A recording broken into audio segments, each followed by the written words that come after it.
So welcome to today's Management Mastery Masterclass.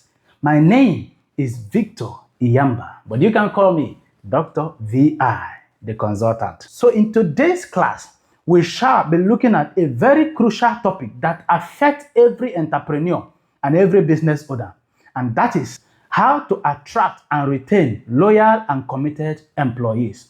So no matter how strong, how good, how powerful your business idea is, if you do not get the right people to run the idea, to run the vision, to work with you, that business will not last. So loyal and committed employees are not just workers who clock in and clock out, okay? They are people who believe in your vision, who commit themselves to your success, and who stay with you through the challenges, okay? Not because of how much you pay them, but because they believe in your vision and because you have built a strong relationship, with them. So how do you go about locating and eventually retaining this great talent? Number one, you must check your recruitment process. You must define ab initio your expectations, the right fit, your needs, what you need for this job. You must set out the job requirement and the job specification, and you look out for it so that by the time you begin to get applications, from people, you don't get confused who to pick. You must know what you want, because when you don't know what you want, everything looks like what you want. And then, having defined the job requirement, you must spread your tentacles. You must publicize the role. Don't just look, within your immediate environment. Publicize widely these vacancies so that you can create a great pool of applicants, because the greater, the wider you spread your tentacle, the more chances are that you will reach the right audience, the right people. Because the goal is to give yourself options, so that you are not forced to settle with the less or what is available. So that you're not forced to settle with only the few who applied. No, that's not the goal. The goal is to get the right people. The next thing you must do in recruiting, in the recruitment process, is to use interviews. Don't just pick, randomly. You just look at the CVs and you feel it's attractive enough and you go ahead to select the positions you need. Use interviews, because interviews give you an opportunity to meet the applicant one-on-one. It could be online, virtual, it could be one-on-one, interview. But it gives you opportunity to interact, to get his or her level of experience, to get his or her level of education. Not just what you have seen on the CV. You see how well the person speaks, you see how well the person dresses, you see how well the person carries his or herself. It gives you opportunity to also test the character and attitude of this applicant. I must also advise, do not rush the process, the recruitment process.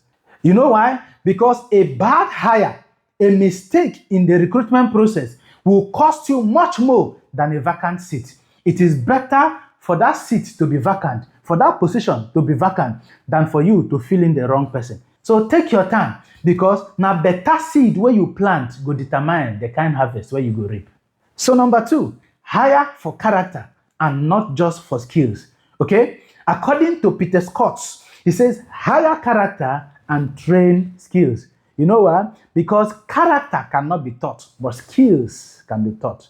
Your recruitment process should be designed to filter not just competence, but to go for character. Skills expire, attitude adapts. Skill can come and go. There are people who were skillful before, but that skill has expired.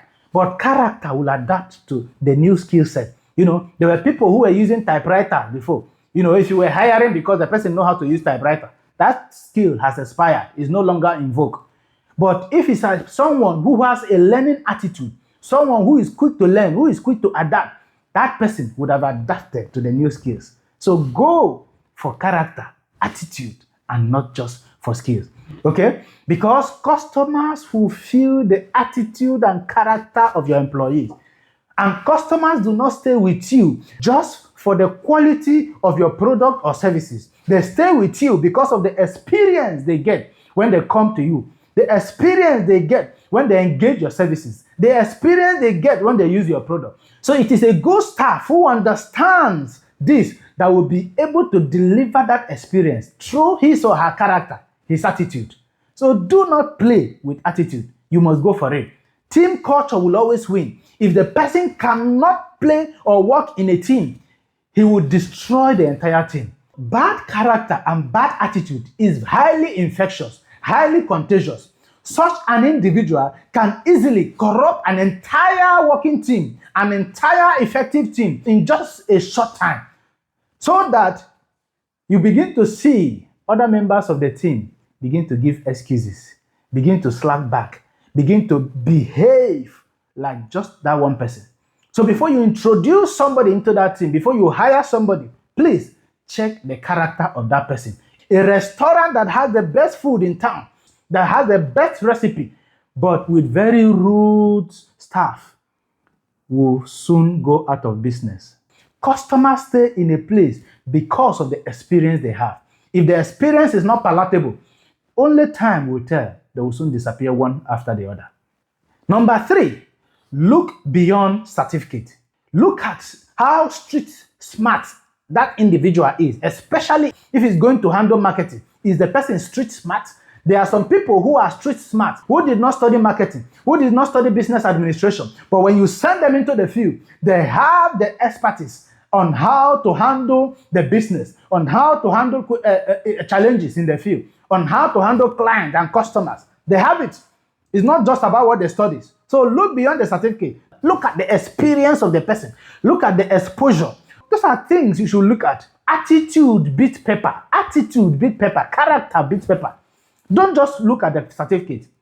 I cannot overemphasize this because many graduates are paper qualified, but they are not work ready. So number 4, use referrals and networks. Now you must rely and leverage on your network, your trusted network. They will have trusted recommendations, from people they have worked with or people they have met, people they have had their own experience with. Okay? Because good people know good people. They will always know people, that can deliver on the job. You can also, use your staff. Do not undermine your staff. Your staff might know other people that are in the same line of business that are very good at it because they have probably met in their field at certain events. So let your staff also be able to recommend to you. Use trusted recommendations. When you use recommendation, chances are that you're going to be meeting people that you can trust. Another important factor why referral is very good is because it saves you money and time.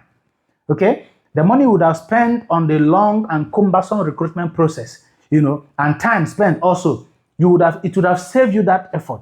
However, it doesn't mean that because the person has been referred that you will just take the person in like that. You must subject the person through the same process, interview process, and scrutiny to be able to help you find out whether this person actually is fitting for this job.